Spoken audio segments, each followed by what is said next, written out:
Fairview Church of Christ has a solid foundation. They have been meeting in the same building for 34 years, and by every measure of internal care, the elders are doing the work. They know which widow needs a ride on Sunday and which young man is ready to teach a class. Yet their annual gospel meeting draws fewer attendees every year. The planning process hasn't changed since 1998, but the results are quietly slipping. The elders look at this decline and draw a logical conclusion. They assume the surrounding neighborhood has simply grown hardened to the gospel. This chart compares the elders' static memory with current figures. Since 2020, over 1/3 of households within a 3-mile radius have turned over. 600 new rental units went up along the highway, and the fastest-growing demographic now speaks Spanish at home.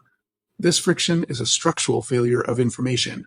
The congregation is faithful and motivated, but they are aiming their outreach at a neighborhood that stopped existing 15 years ago.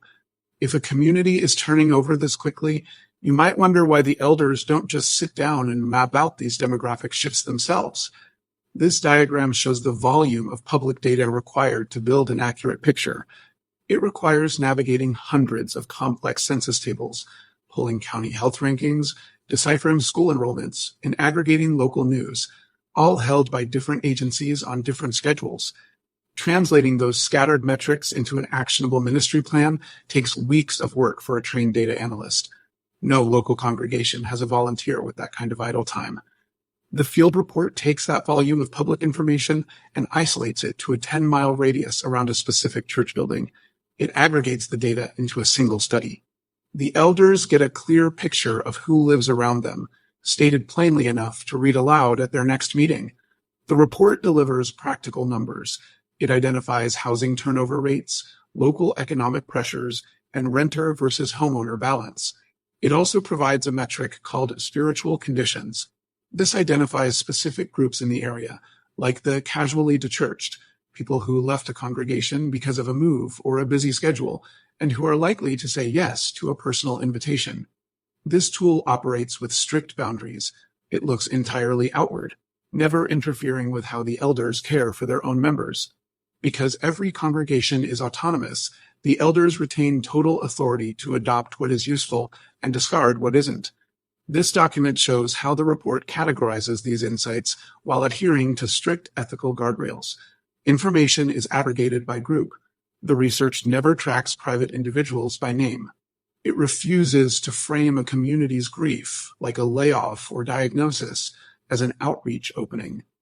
Data-driven mission operates within a secure framework, providing a clear window into the collective struggles of a neighborhood while protecting individual privacy.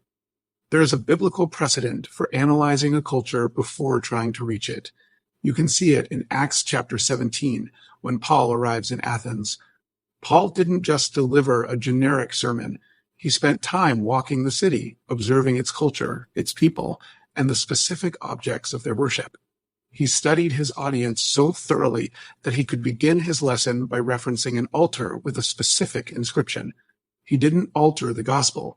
He made sure he understood the people standing in front of him before he spoke.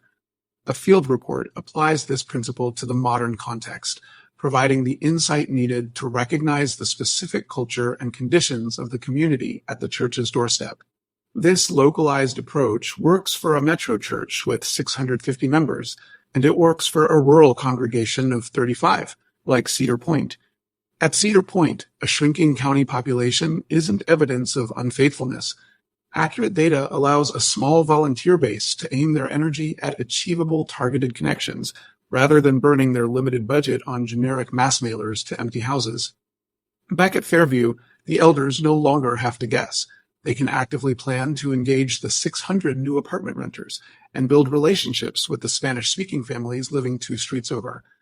Data cannot guarantee a baptism, but when a congregation takes the time to see its field, it can aim its prayers, its budget, and its members at real people instead of a memory.